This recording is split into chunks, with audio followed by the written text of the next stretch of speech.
নমস্কার, আমি অনির্বাণ। বং গ্যাংটক চ্যানেলে সকলকে স্বাগত জানাই।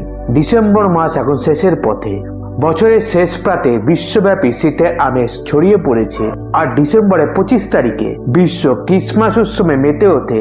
সব ধর্মের উৎসবকে আপন করে নেওয়া বাঙালিরাও বড়দিন হিসাবে এই উৎসবকে উদযাপন করে। এই বড়দিনের উৎসবে আকর্ষণের কেন্দ্রবিন্দু হয়ে ওঠে সান্টা ক্লজ, যে নাকি 25 ডিসেম্বর রাতে পৃথিবী জুড়ে বাচ্চাদের উপহার প্রদান করেন। তবে হয়তো ছোটবেলা থেকে আপনাদের মনে প্রশ্ন জাগে, এই সান্টা ক্লজ কি সত্যিই আছে?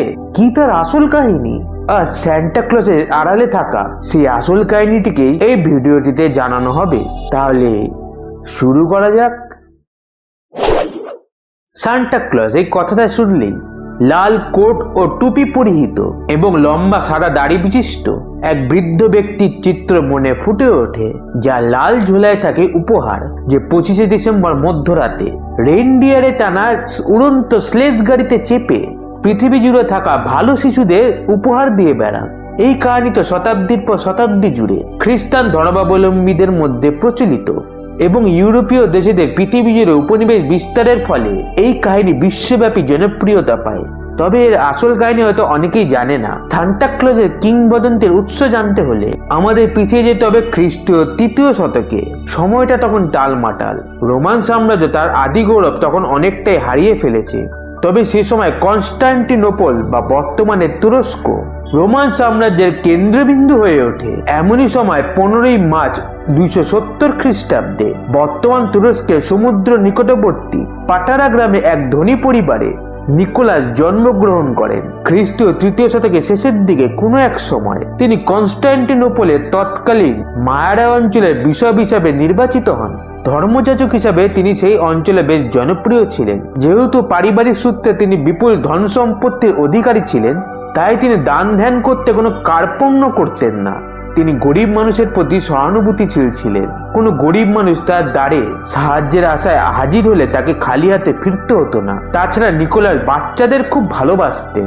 প্রায়শই তিনি তার ঝোলায় বিভিন্ন উপহার নিয়ে ঘুরতেন এবং ছোটদের উপহার দান করতেন। তাকে নিয়ে একটি কাহিনী প্রচলিত আছে। সেই সময় রোমান সাম্রাজ্যতেও কন্যাপণ প্রথার প্রচলন ছিল।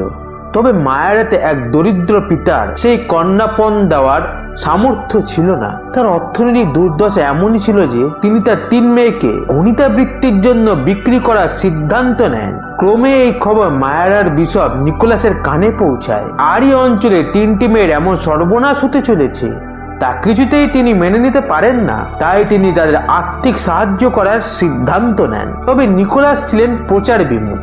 তাই তিনি রাতের অন্ধকারে চুপিসারে ওই পিতার বাড়িতে একটি মোহর ভর্তি থলে জানলা দিয়ে ভিতরে ফেলে দেন। এইভাবে তিনি আরো লোককে সাহায্য করেন। 6 ডিসেম্বর 343 খ্রিস্টাব্দে তিনি পরলোক গমন করেন। তার মৃত্যুর পর তাকে সেন্ট উপাধিতে ভূষিত করা হয়। ক্রমে সেন্ট নিকোলাসের কাহিনী ইউরোপ জুড়ে জনপ্রিয় হতে থাকে। নেদারল্যান্ডের মানুষেরা 6 ডিসেম্বর সেন্ট নিকোলাস ডে পালন শুরু করেন, যাতে তারা একে অপরকে উপহার প্রদান করে। এই সেন্ট নিকোলাসই ক্রমে সান্টা ক্লজের কিংবদন্তিতে রূপান্তরিত হয়। সেন্ট নিকোলাস লাল আলখাল্লা এবং লাল রঙের বিশপের টুপি পরতেন, যা সান্টা ক্লজের লাল কোট এবং লাল টুপিতে রূপান্তরিত হয়। তাছাড়া নর্স মাইথোলজি ওডিনের কাহিনীও সান্টা ক্লজের কাহিনীতে মিশে। প্রাক খ্রিস্টান যুগে উত্তর ইউরোপ, বিশেষ করে নরওয়েতে শীতের সময় জুলে নামক এক উৎসব পালন করা হতো। সেই সময় নরওয়ের লোকেরা বিশ্বাস করত ওই দিন মধ্যরাতে দেবরাজ ওডিন ঘোড়ায় চড়ে মর্ত্যলোকে মানুষের মনস্কামনা পূর্ণ করতে আসেন। এই কাহিনীর প্রভাবেই তুরস্কের সেন্ট নিকোলাসের দ্বারা অনুপ্রাণিত হয়ে নির্মিত সান্টা ক্লজ উত্তর মেরুর বাসিন্দা হয়ে ওঠেন।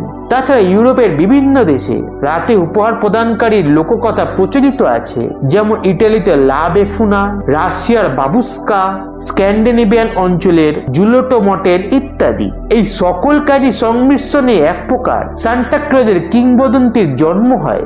এরপর আজ থেকে 201 বছর আগে 1823 খ্রিস্টাব্দে মার্কিন কবি ক্লিমেন্ট ক্লার্ক মুর খ্রিসমাস উপলক্ষে a visit from Saint Nicholas কবিতাটি রচনা করেন। মূলত শিশুদের মনোরঞ্জনের জন্য তিনি এই কবিতাটি রচনা করেছিলেন। এই কবিতাটি প্রথমবার রেইনডিয়ারে টানা স্লেজে চড়ে আসা তুলাকৃতির ধবধবে সাদা দাড়ি বিশিষ্ট বৃদ্ধ ব্যক্তি হিসাবে বর্ণনা করা হয়, যার পরনে ছিল লালচে বাদামি রঙের চামড়ার কোট। এই কবিতা মার্কিন যুক্তরাষ্ট্রে জনপ্রিয় হয়ে ওঠে।